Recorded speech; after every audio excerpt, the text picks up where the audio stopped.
திருவாரூர் மாவட்டத்தில் ஆண்டுதோறும் பொங்கல் பண்டிகை நாட்களில் மது விற்பனை கோடிக்கணக்கில் விற்பனையாகும். அதன்படி இந்த ஆண்டு பொங்கல் பண்டிகையை ஒட்டி மதுபான கடைகளில் சுமார் 6 கோடி ரூபாய்க்கு மது விற்பனை நடைபெற்றது. இது சராசரியாக நடைபெறும் மது விற்பனை விட 2 மடங்கு அதிகரிப்பு என டாஸ்மாக் அதிகாரிகள் தெரிவித்துள்ளனர்.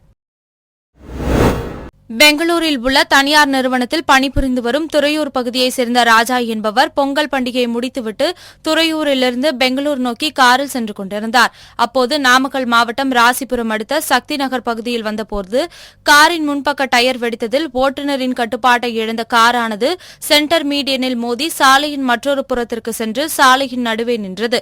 அப்போது அவ்வழியாக எவ்வித வாகனங்களும் வராததால் காரில் பயணம் செய்த ஒரே குடும்பத்தைச் சேர்ந்த 5 பேர் எவ்வித காயமின்றி அதிர்ஷ்டவசமாக உயிர் தப்பினர். இதுகுறித்து தகவல் அறிந்து சம்பவ இடத்திற்கு வந்த ராசிபுரம் காவல்துறையினர் விபத்து தொடர்பாக விசாரணை மேற்கொண்டு வருகின்றனர். கடலூர் மாவட்டம் சிதம்பரம் அருகே உள்ள அண்ணாமலை நகர் சிவன் கோயில் கீழவீதி பகுதியைச் சேர்ந்த அருண் பாண்டியன் சிதம்பரத்தில் உள்ள ஒரு தனியார் மேல்நிலைப் பள்ளியில் உடற்கல்வி ஆசிரியராக பணியாற்றி வந்தார். இந்நிலையில் நேற்று இரவு வீட்டிலிருந்து வெளியே சென்ற இவர் இன்று அதிகாலை வீட்டிலிருந்து சுமார் 2 கிலோமீட்டர் தொலைவில் உள்ள திடல்வெள்ளி என்ற இடத்தில் தலை துண்டிக்கப்பட்டு கொலை செய்யப்பட்டு கிடந்தார். இவரது உடல் கிடந்த இடத்தின் அருகே சிறிது தூரத்தில் தலை கிடந்ததாக தெரிகிறது. இதுகுறித்து அப்பகுதி மக்கள் அளித்த தகவலின் பேரில் சம்பவ இடத்திற்கு சென்ற போலீசார் மோப்ப நாயை வரவழைத்து சோதனை மேற்கொண்டனர்.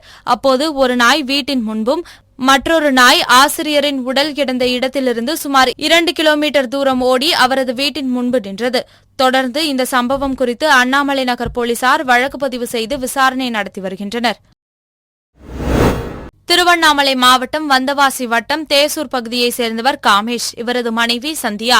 இவர்கள் இருவரும் சென்னையில் தங்கி வேலை செய்து வருகின்றனர். இந்நிலையில் பொங்கல் பண்டிகைக்காக சொந்த ஊருக்கு சென்ற இருவரும் விடுமுறை முடிந்து இருசக்கர வாகனத்தில் சென்னைக்கு வந்து கொண்டிருந்தனர். அப்போது செங்கல்பட்டு மாவட்டம் மாமண்டூர் செக்போஸ்ட் அருகே திருச்சி சென்னை தேசிய நெடுஞ்சாலையில் வந்தபோது நெய்வேலியிலிருந்து சென்னை நோக்கி வந்த அரசு பேருந்து இருசக்கர வாகனத்தின் மீது மோதியது. இதில் இருசக்கர வாகனத்தில் இருந்து நிலை தடுமாறி கீழே விழுந்த கர்ப்பிணி பெண் சந்தியா பேருந்தில் சிக்கி உடல் நசுங்கி சம்பவ இடத்திலேயே உயிரிழந்தார். மேலும் படுகாயமடைந்த காமேஷ் அரசு மருத்துவமனையில் அனுமதிக்கப்பட்டார். சம்பவம் குறித்து படாலம் போலீசார் விசாரணை மேற்கொண்டு வருகின்றனர். ஹிட் அண்ட் ரன் என புதிய வாகன திருத்த சட்டத்தை ஒன்றிய அரசு திரும்பப் பெற வேண்டும் என்று வலியுறுத்தி திருப்பூர் மாவட்ட ஆட்சியர் அலுவலகம் முன்பாக சமூக நீதி அனைத்து வாகன ஓட்டுநர்கள் சங்கத்தினர் ஆர்ப்பாட்டத்தில் ஈடுபட்டனர். சமூக நீதி அனைத்து வாகன ஓட்டுநர் மற்றும் தொழிலாளர் தொழிற்சங்கத்திலிருந்து செந்தில்குமார், திருப்பூர் மாவட்டம் ஒருங்கிணைப்பாளர் பேசுறேங்க. நம்ம மத்திய அரசு கொண்டு வந்துள்ள ஹிட் அண்ட் ரன் சட்டத்தை எதிர்த்து நம்ம திருப்பூர் மாவட்ட ஓட்டுநர் சார்பாக இப்ப கலெக்டர் ஆர்ப்பாட்டம் பண்ணிட்டு இருக்கோம். இந்த போராட்டம் எதுக்குன்னு பாத்தீங்கன்னா, ஆக்சிடென்ட் பண்ணிட்டு தப்பிச்சு ஓடிட்டாலும் இல்ல அங்கிருந்து விலகி போயிட்டாலும் அதுக்கு ஓட்டுநருக்கு 7 லட்சம் ரூபாய் அபராதமும் 10 வருஷ ஜெயில் தண்டனையும் கொடுக்கறத மத்திய அரசு இந்த சட்டத்தை கொண்டு வந்திருக்காங்க. அதை எதிர்த்து நம்ம கலெக்டர், திருப்பூர் மாவட்ட கலெக்டர்களுக்கு நாங்க ஆர்ப்பாட்டம் செஞ்சுட்டு இருக்கோங்க. இந்த சட்ட திருத்தத்தை ரத்து செய்யற வரை சாகுமுறை போராட்டம் செய்யலாம் சொல்லி முடிவு பண்ணிருக்கோம். புதுச்சேரியில் மக்களால் வாங்க மறுக்கப்படும் 10 ரூபாய் நாணயம் செல்லும் என்பதை வலியுறுத்தி விழிப்புணர்வு ஏற்படுத்தும் வகையில் நகர பகுதியில் உள்ள ஒரு தனியார் உணவகம் காணும் பொங்கல் அன்று 10 ரூபாய் நாணயத்திற்கு முட்டையுடன் கூடிய சிக்கன் பிரியாணி வழங்கப்படும் என அறிவித்தது. இதனால் புசி வீதி பொதுப்பணித்துறை தலைமை அலுவலகம் அருகில் உள்ள அந்த உணவகத்தின் முன்பு ஆயிரக்கணக்கானோர் திரண்டனர். பின்பு ஒருவருக்கொருவர் முண்டியெடுத்துக் கொண்டு 10 ரூபாய் நாணயத்தை கொடுத்து பிரியாணி பொட்டலத்தை வாங்கி சென்றனர். ராமநாதபுரம் மாவட்ட ஆட்சியர் அலுவலக வளாகத்தில் இன்று வட்டார போக்குவரத்து துறையின் சார்பில் சாலை பாதுகாப்பு விழிப்புணர்வு பேரணி நடைபெற்றது. மாவட்ட காவல் கண்காணிப்பாளர் சதீஷ் முன்னிலையில் நடைபெற்ற இப்பேரணியை மாவட்ட ஆட்சியர் விஷ்ணு கொடியசைத்து துவக்கி வைத்தார். இதனைத் தொடர்ந்து பேசிய அவர், உயிர் வாழ்வதற்கான மற்ற அடிப்படை திறன்களைப் போல சாலை பாதுகாப்பு கல்வியும் இன்றியமையாதது என்பதை உணர்ந்து சாலை விதிகளை முழுமையாக கடைபிடித்து விபத்தில்லா தமிழ்நாடு என்ற இலக்கினை அடைய நாம் அனைவரும் பொறுப்புடன் செயல்படுவோம் என தெரிவித்தார்.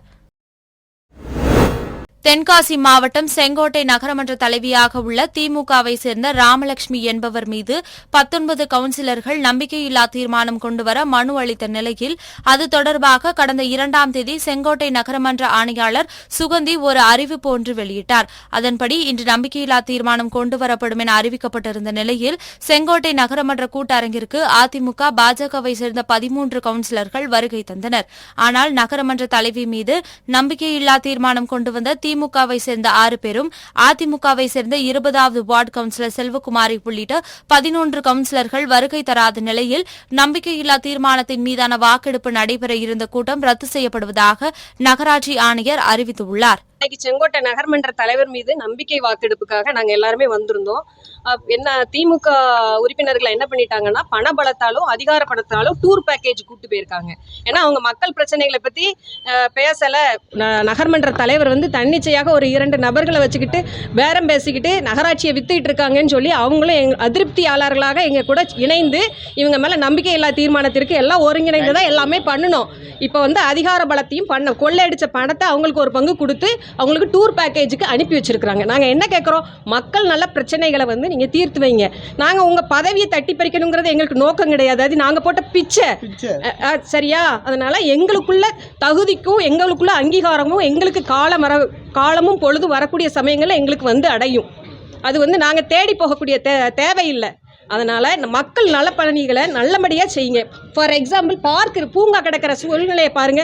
இதுதான் அவங்க அதாவது இந்த மின்மயானத்தை மட்டும்தான் ஃபோக்கஸ் பண்ணுறாங்க. எதனால் அது சந்தைக்கடை பணி முடிஞ்சிருக்கு, ஓப்பன் பண்ணலாம்.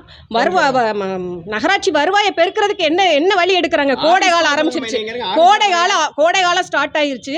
தண்ணி சேமிப்புக்கு என்ன பண்ணியிருக்கீங்க? மக்கள் சுகாதார பிரச்சனை குப்பைன்றதுல இருந்து ஒரு விளம்பர பதாகைக்கு நாங்கள் ஒரு பெர்மிஷன் கேட்டோங்க. ஒரு எச்சரிக்கை பதாகை, இங்கே குப்பையை வைக்கக்கூடாது, திடக்கழிவு மேலாண்மை விதிப்படி இதில் அபராதம் விதிக்கப்படும் ஒரு பலகை வைக்கிறதுக்கு ஒரு பெர்மிஷன் கேட்டோங்க. அதை கொடுக்க மாட்டேங்கிறாங்க. திருச்சி மாவட்டம் மணப்பாறை பேருந்து நிலையம் எதிரே போக்குவரத்துக்கு இடையூறாக மினி பேருந்து நிறுத்துவதை கண்டித்து அப்பகுதி வாடகை கார் ஓட்டுநர் மற்றும் கடை வியாபாரிகள் அந்த மினி பேருந்தை சிறைப்பிடித்து சாலையில் அமர்ந்து போராட்டத்தில் ஈடுபட்டனர். அப்போது மினி பேருந்தில் உரிய ஆவணமின்றி பேருந்தை இயக்குவதாகவும் அப்பேருந்தில் பர்மிட் முடிந்ததாகவும் இப்பகுதியில் இதுபோன்ற மினி பேருந்துகளை நிறுத்த அனுமதிக்கக்கூடாது என்றும் கோஷங்கள் எழுப்பினர். விருதுநகரில் உள்ள காங்கிரஸ் கட்சி அலுவலகத்தில் நாடாளுமன்ற உறுப்பினர் மாணிக்கம் தாக்கூர் செய்தியாளர்களை சந்தித்தார். அப்பொழுது பேசிய அவர், தமிழக மக்களின் நலனுக்காக பாஜக எதையும் செய்யவில்லை எனவும், திருவள்ளுவர் விஷயத்தை பொறுத்தவரை அவருக்கு காவி சாயம் பூசுவதை பாஜகவினர் ஆதரிக்கலாம், ஆனால் பொதுமக்களும் தமிழக மக்களும் அதற்கு எதிர்ப்பாகவே உள்ளனர் எனவும் தெரிவித்தார்.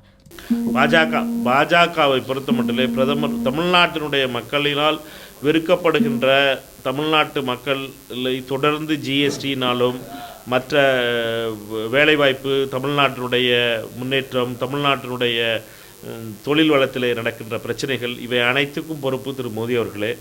மோடி எதிர்ப்பு என்பது தமிழ்நாட்டிலே மிகப்பெரிய அலையாக மாறியிருக்கிறது. இந்த முறையும் தேர்தல் என்பது மோடி ஒரு பக்கமும் மோடி அல்லாத ராகுல் காந்தி அவருடைய தலைமையில் யாருக்கு வாக்கு என்பது தான் இருக்கப் போகிறதே தவிர மோடிக்கான வாக்கு என்பது தமிழ்நாட்டில் வருவதற்கான வாய்ப்பே இல்லை. திருமதி நிர்மலா சீதாராமன் அவர்களும் சரி, திரு அண்ணாமலை அவர்களும் சரி, தமிழர்கள் மீதும் தமிழக கலாச்சாரம் மீதும் மிகப்பெரிய சொந்தம் கொண்டுவதற்காக முயற்சி அவர்களுடைய தொடர்கிறது. அதை ஏற்றுக்கொள்ளப் போவதில்லை. அவர்களை பொறுத்த மட்டிலே மக்கள் தமிழகத்தினுடைய நன்மைக்காகவும் தமிழர்களுடைய நன்மைக்காகவும் அவர்கள் எதையும் செய்யவில்லை. ஐயன் வள்ளுவர் உட்பட அனைவரையும் காவிமயமாக்க அவர்கள் துடிக்கின்ற ஒரு செய்தி தமிழருக்கு அனைவருக்கும் தெரியும். அதனால் அவர்கள் கொண்டாட முயற்சிக்கலாம், ஆனால் மக்கள் ஏற்றுக்கொள்ளப் போகுது. திரு ப. சிதம்பரம் அவர்களுடைய தலைமையிலே தேர்தல் வாக்குறுதிக்கான தேர்தல் அறிக்கை தயாரிக்கின்ற குழு அமைக்கப்பட்டிருக்கிறது. அந்த குழுக்கு அனைவரும் அதற்கான தங்களுடைய ஆலோசனை வழங்கலாம் என்று நேற்று அறிவித்திருக்கிறார். அதற்காக ஒரு வெப்சைட்டும் உருவாக்கப்பட்டிருக்கிறது. அதற்காக ஒரு இமெயில் ஐடியும் கொடுக்கப்பட்டிருக்கிறது. அதில் வருகின்ற அனைத்து தகவல்களையும் சேகரித்து ஒரு தேர்தல் அறிக்கை முடிவு செய்யப்படும். தமிழ்நாடு காங்கிரஸ் கட்சியினுடைய சார்பாகவும் எங்களுடைய கோரிக்கை என்பது நீட் தமிழ்நாட்டிலிருந்து தமிழ்நாட்டுக்கு விலக்கு அளிக்கப்பட வேண்டும் என்ற கோரிக்கை தமிழ்நாடு காங்கிரஸ் கமிட்டி தொடர்ந்து வலியுறுத்தும். தமிழ்நாடு வணிகர் சங்கங்களின் பேரமைப்பு மாநில தலைவர் விக்ரம் ராஜா சென்னை தீவுத்திடல் பொருட்காட்சியில் 250 அடி ஆழமுள்ள மரண கிணறு எனும் கார்பைக் சாகச விளையாட்டு அரங்கத்தை ரிப்பன் வெட்டி தொடங்கி வைத்தார். முன்னதாக செய்தியாளர்களை சந்தித்த அவர், இந்தியாவிலேயே முதன்முறையாக விமானம் தாங்கிய கப்பல் 200 அடி பள்ளத்தில் மரண கிணறு சாகசம் ஏற்பாடு செய்யப்பட்டுள்ளதாக தெரிவித்தார். மேலும் தமிழர்கள் வெளிநாடுகளுக்கு செல்வதை தவிர்த்து உள்நாட்டில் தக்கவைக்க சுற்றுலா தலங்களை மேம்படுத்த வேண்டும் என்றும் கூறினார். இன்று தமிழகத்தில் 48வது சுற்றுலா தொழில் பொருட்காட்சி தொடங்கப்பட்டிருக்கிறது. இந்த நிகழ்வு தமிழ்நாடு வணிக சங்க பேரமைப்போடு இணைந்த சங்கமான ஜார்ஜ் வியாபார சங்கத்தினுடைய தலைவர் அனீஸ் அவர்கள் எடுக்க தொடங்க பிறகு தமிழகத்திலே இதுவரை இல்லாத வகையில், ஏன் இந்தியாவிலே இதுவரை இல்லாத வகையில் புதிதாக 2 திட்டங்களை இங்கு முறைப்படுத்தியிருக்கிறார்கள். ஒரு விமானம் தாங்கிய கப்பல், அதே போன்று 200 அடி பள்ளத்திலே இங்கே மரணக்கிணர் போகின்ற சாகசங்களை எல்லாம் காட்டக்கூடிய நிலையை உருவாக்கியிருக்கிறார்கள். இது இப்பொழுதுதான் தமிழகத்திலே முதல் முறையாக இன்று 48வது சுற்றுலா பொருட்காட்சி தான் காமிக்கப்படுகிறது. ஆகவே மாண்புமிகு தமிழக முதலமைச்சர் அவர்கள் ஒவ்வொரு துறையும் சிறக்க வேண்டும் என்ற அக்கறையோடு ஒவ்வொரு துறையும் கண்காணிப்போடு பயணம் செய்து கொண்டிருக்கிறார்கள். ஆகவேதான் இன்று சுற்றுலா பொருட்காட்சி என்பது மிக நவீன முறையிலே நவீனப்படுத்தப்பட்டு மக்கள் முழுக்க உள்நாட்டு உற்பத்தியாளர்கள் தயார் செய்யப்பட்ட கைகளால் செய்யப்பட்ட பொருள்கள் எல்லாம் இங்கு விற்பனைக்கு வைக்கப்பட்டிருக்கிறது. இதை மாண்புமிகு தமிழக முதலமைச்சர் அவர்கள் நிரந்தரமாக இந்த பொருட்காட்சியை தொடர்ந்து, இன்னைக்கு சென்னை பார்த்தீங்கன்னா பெரிய டைம் போக்குவரத்துலாம் நம்ம இருக்காது. மெரினா கடற்கரை இருக்கிறது, வெஸ்டநகர் கடை இருக்கிறது, பிறகு சுற்றுலாத்தலம் என்பது நமக்கு இல்லவே இல்லை. ஆகவே இதை நிரந்தர சுற்றுலாத்தலமாக உருவாக்கப்பட வேண்டும். உலகத்தரம் வாய்ந்து இன்று உலகமே வியக்கத்தக்க வகையில் சுற்றுலாத்தலமாக உயர்த்தப்பட வேண்டும் என்பதை தமிழ்நாடு வணிகோடு பேரமைப்பு வலியுறுத்துகிறது. தூத்துக்குடி மாவட்டம் மேட்டுப்பட்டி சங்குகுழி காலனி பகுதியில் இருசக்கர வாகனத்தில் வந்த மர்ம நபர்கள் சிலர் அந்த பகுதியில் உள்ள சேதுராமன் என்பவரது வீட்டில் 3 பெட்ரோல் குண்டுகளை வீசிவிட்டு தப்பி ஓடியுள்ளனர். இதில் சேதுராமன் மற்றும் அவரது குடும்பத்தினர் அதிர்ஷ்டவசமாக உயிர் தப்பினர். இதுகுறித்து அவர் அளித்த புகாரின் பேரில் போலீசார் வழக்கு பதிந்து விசாரணை மேற்கொண்டதில் 20 நாட்களுக்கு முன்பு மேட்டுப்பட்டி சங்குகுழி காலனி பகுதியில் உள்ள சேதுராமன் உறவினர் வீட்டில் உள்ள பெண்ணிடம் கஞ்சா போதையில் சிலர் தகராறு செய்ததும் அதனை சேதுராமன் மற்றும் அவரது குடும்பத்தினர் தட்டி கேட்டதால் அந்த பகுதியை சார்ந்த சிலருக்கும் சேதுராமன் குடும்பத்தினருக்கும் முன்விரோதம் ஏற்பட்டதும் தெரியவந்தது. இதனைத் தொடர்ந்து பெட்ரோல் குண்டு வீசி தப்பி சென்ற மர்ம நபர்களை போலீசார் தேடி வருகின்றனர். திருவாரூர் மாவட்டம் நீடாமங்கலம் ஒன்றியத்துக்கு உட்பட்ட காளச்சேரி கிராமத்தில் 8ஆம் வகுப்பு வரையிலான அரசு நடுநிலைப் பள்ளி செயல்பட்டு வருகிறது. இப்பள்ளியில் 200க்கும் மேற்பட்ட மாணவ மாணவியர்கள் கல்வி பயின்று வருகின்றனர். இப்பள்ளி மாணவர்கள் அடுத்தடுத்து உயர்கல்வி பயில செல்லும் நிலையில் அவர்களுக்கு வெற்றி தோல்வி குறித்த செயல்திறன் மூலம் மாணவி ஹரிணி விளக்கினார். இதில் மாணவ மாணவியர்கள் தனது குடும்ப சூழ்நிலை கருத்தில் கொண்டு இப்பருவத்தில் படிப்பில் மட்டுமே கவனம் செலுத்த வேண்டும், வேறு எந்த விதத்திலும் கவனத்தை சிதறடிக்காமல் கல்வியில் கவனம் செலுத்தி ஊன்றி படிக்கும் வெற்றி என்பது நம் கண்முன் நிற்கும் என்றும் எடுத்துக் கூறி விழிப்புணர்வு ஏற்படுத்தப்பட்டது. தேனி மாவட்டம் ஆண்டிப்பட்டி தாலுகா கடமலைக்குண்டு பகுதிகளில் சட்டவிரோதமாக மதுபானம் விற்பனை செய்யப்படுவதாக கடமலைக்குண்டு போலீசாருக்கு ரகசிய தகவல் கிடைத்தது. அதன் அடிப்படையில் ரோந்து பணியில் ஈடுபட்ட போலீசார் கடமலைக்குண்டு அருகே உப்போடை பகுதியில் சந்தேகமளிக்கும் வகையில் நின்று கொண்டிருந்த நபரை பிடித்து விசாரணை செய்தனர். அதில் அந்த நபர் கரட்டுப்பட்டியைச் சேர்ந்த பாண்டியன் என்பதும் இவர் சட்டவிரோதமாக மதுபான விற்பனை செய்து கொண்டிருந்ததும் தெரியவந்தது. இதையடுத்து அவரை கைது செய்து அவரிடமிருந்து 197 மது பாட்டில்களை பறிமுதல் செய்தனர். தென்காசி மாவட்டம் இளஞ்சி பேரூராட்சி பகுதிக்கு உட்பட்ட பகுதிகளில் அள்ளப்படும் குப்பைகளை இளஞ்சியிலிருந்து வல்லம் நோக்கி செல்லும் சாலையின் ஓரமாக உள்ள கருவந்தாய் என்ற குளத்தில் பேரூராட்சி நிர்வாகத்தினர் கொட்டி வந்துள்ளனர். இதற்கு எதிர்ப்பு தெரிவித்த பொதுமக்கள் பேரூராட்சி நிர்வாகத்திற்கு சொந்தமான ஒரு குப்பை கிடங்கை தேர்வு செய்து அதில் குப்பைகளை கொட்ட வேண்டும் என வலியுறுத்தி வந்துள்ளனர். ஆனால் இளஞ்சி பேரூராட்சி நிர்வாகத்தினர் தொடர்ந்து அப்பகுதியில் குப்பைகளை கொட்டி வந்துள்ளனர். இதனால் ஆத்திரமடைந்த பொதுமக்கள் 100க்கும் மேற்பட்டோர் ஒன்றிணைந்து குப்பைகளை கொட்ட வந்த டிராக்டரை மறித்து திடீர் சாலை மறியல் போராட்டத்தில் ஈடுபட்டனர். பின்னர் தகவல் அறிந்து வந்த போலீசாரிடம் 1 வார காலங்களுக்குள் சாலை ஓரமாக கொட்டப்பட்டுள்ள குப்பைகளை அப்புறப்படுத்தி தூய்மை செய்ய வேண்டும் எனவும், இல்லையென்றால் பெரிய அளவில் போராட்டம் நடத்தப்படும் எனவும் அப்பகுதியைச் சேர்ந்த பொதுமக்கள் தெரிவித்தனர். விருதுநகர் மாவட்டம் ராஜபாளையம் திருவள்ளுவர் நகர் நெசவாளர் காலனி பகுதியில் 150 குடும்பங்கள் வசித்து வருகின்றனர். இப்பகுதியில் மயானத்திற்கு செல்ல பாதை இல்லாத நிலையில் உடல்நலக் குறைவால் இறந்த நபரின் உடலை எடுத்து செல்லும் பாதை முள் மற்றும் சகதியுமாக உள்ளது. இதனால் இறந்தவரின் உடலை மைதானத்திற்கு கொண்டு செல்ல முடியாத நிலை ஏற்பட்டதால் ஆத்திரமடைந்த பொதுமக்கள் ராஜபாளையம் ஆலங்குளம் செல்லும் சாலை RR நகர் பகுதியில் சாலை மறியல் போராட்டத்தில் ஈடுபட்டனர்.